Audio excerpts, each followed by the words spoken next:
Hello there, welcome to another episode of Matt's Chats. This is a series of short videos where I sit and talk to people in and around the whisky industry and try and get a little bit more under the skin and bring it to life for you. And I'm delighted today to be here with Mitch Mahar from Whistlepig, and you're the research and development distiller at Whistlepig in Vermont in the US. So welcome, thanks for coming over. And thank you for having me. Yeah, thanks for coming over to the UK and seeing us. Oh, my pleasure. And for those people that maybe don't know about Whistlepig or are not aware of the brand, could you just sort of tell us a little bit about what Whistlepig is? Sure. So Whistlepig is famously known for being a rye whiskey company. And so although American whiskey has sort of very much become popular over the past few years, most people think of it only in terms of bourbon, which there's such a breadth of other whiskeys that exist in the United States. And historically speaking, you know, when you think about American whiskey, rye whiskey was sort of the first American spirit. Bourbon became more popular later on, but we really wanted to sort of like see rye whiskey brought back to its former glory of what it used to be. So that was before Prohibition, wasn't it? It was particularly popular, rye whiskey, and then bourbon kind of took over a little bit afterwards. So can you describe what your role is, the research and development distiller? So much like we were talking, rye whiskey was very popular before Prohibition. So distillers who wanted to keep making rye whiskey during Prohibition, they basically all moved to Canada.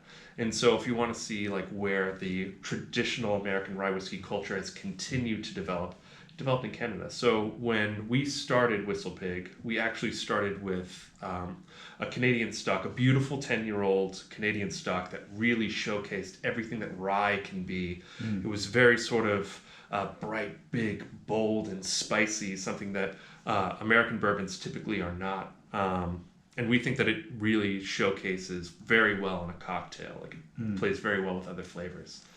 Is that what you were sort of aiming at, or the neat whiskey drinker, or what would you say? Or is it just so versatile that you can do? Well, that's what we wanted to show off, actually, was the versatility of rye whiskey, right? So it is a glory enough grain. It does have enough character that, like, if you want to sip it neat, just take it in for everything that it is, like, you absolutely can. But also, it has the capacity to sort of accept and balance other flavors so well, which makes it very popular for cocktails. So what, within your role, what sort of specifically, could you give us an example of something that you've maybe developed, or Sure. So as we can see behind, we have some of my portfolio, and the crown jewel of our portfolio, of course, is the Boss Hog. Every year when we make the Boss Hog, we want that to be the finest expression. Oh, yes, please. So the Boss Hog here, this is this year's one. But yeah, so. Oh yes, I'll hold on to my child. No, but every year we create Boss Hog, we want it to be the finest expression of rye whiskey for that particular year, and we also want to showcase a new level of like flavor nuance that you can't really see anywhere else in the whiskey industry, let alone with rye whiskey. So we've got all the other products here. Actually, we've got the 10, the 12, and the 15, and it's quite unusual, isn't it, for American whiskies to carry an age. Yeah. There's a few more coming now, but to have things of this significant age is quite different, isn't it? Yeah. Well, I mean, what really helps is the climate, right? So, our fellow distillers in Kentucky, I'm just going to pop that to the side for a moment. Our fellow distillers in Kentucky, they have a great climate for growing certain grains, such as corn, but it's very hot, it's very humid, so their angel share is very high because of that, and so they also don't get a lot. They can't afford to spend a lot of contact time with oak, whereas because we exist in a more northern clime, we really get a chance to like very slowly develop flavors, and then our angel share is far less than that of our brethren in Kentucky. So you don't get the sort of extreme heat, particularly. No, I don't. That they get in Kentucky or Tennessee, say. Yeah, although it's not exactly the same, my climate's more closely aligned to Scotland than it is to Kentucky, just to give it sort of a frame of reference. And we're just, I see we've got the bottle of the 10-year-old here. Oh, yes. Which is one of my personal favourites. Again, I might just show a people. I absolutely. love these bottles, by the way. They're just so nicely designed as well. Yeah. But this is the 10-year-old, and we're just gonna have a little taste, aren't we? Yes. Of this, we've got it here. So, Well, cheers, my friend. Thanks for having me again. Cheers.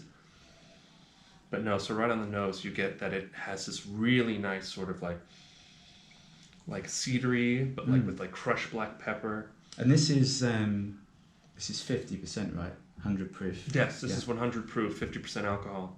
This is quite which we think punchy. It is, yeah. The way that I sort of describe it is it's very sort of like proud of the space that it takes up. Yeah. But with that sort of delicious. like nice sort of like high notes of cedar and like crushed black pepper, you also have this nice more subtle tone of like fresh cinnamon. It smells so delicious. Oh yeah, I know. I mean, granted, I could smell it all day. However, it's not perfume, so I'd say we move on to the next step. I say so.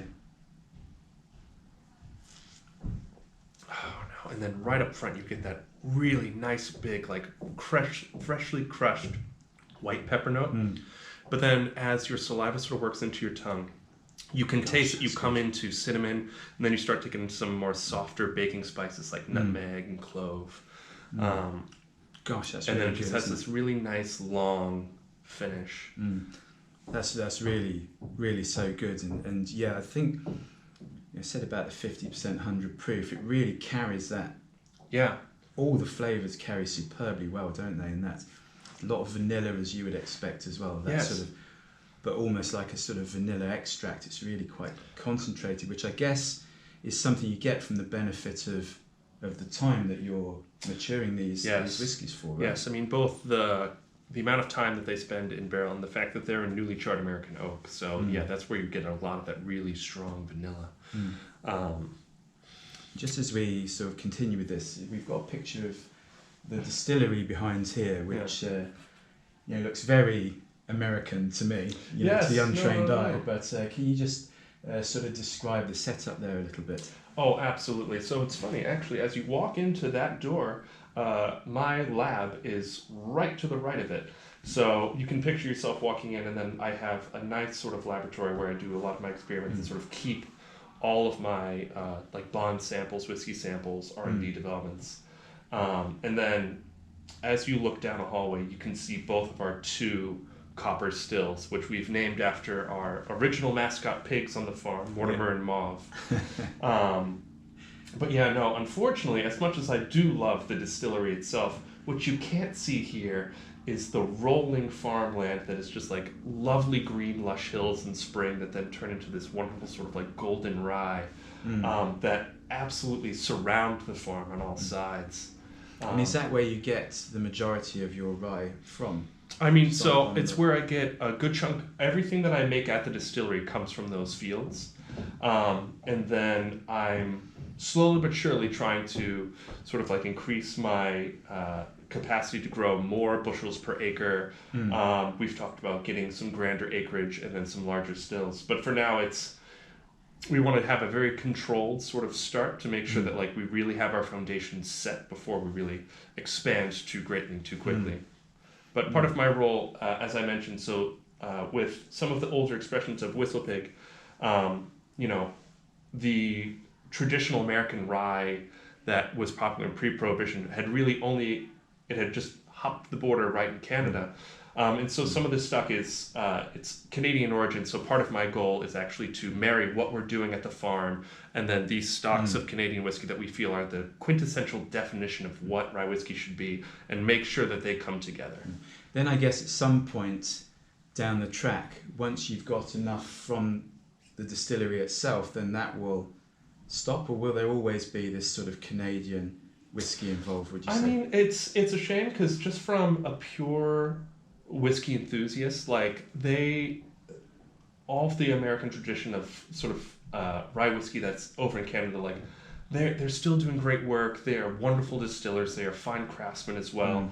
But the scientist in me wants to have as many control points under my own control as possible, and so it's one of the great advantages of being able to grow your own rye. You get to watch it. You get to inspect every single field. Like when it's harvested, when it's dried. Like everything is done. And on site. Even like down to the nutrients in the barley and into the rye and sort of everything else. Right, yeah, great. I do have one final question. I have to say, I have moustache stroke beard envy of you. You know, how do you get this like wonderful much like making good whiskey with patience. Patience and time, right? Patience and time, yes. Yeah, well, Mitch, thank you so much for taking the time out. I know you've got a very busy, tight schedule while you're over here in the UK. It was my pleasure. Yeah, so thank you very much, Mitch. Of Cheers. course. Cheers. Cheers. Thank you.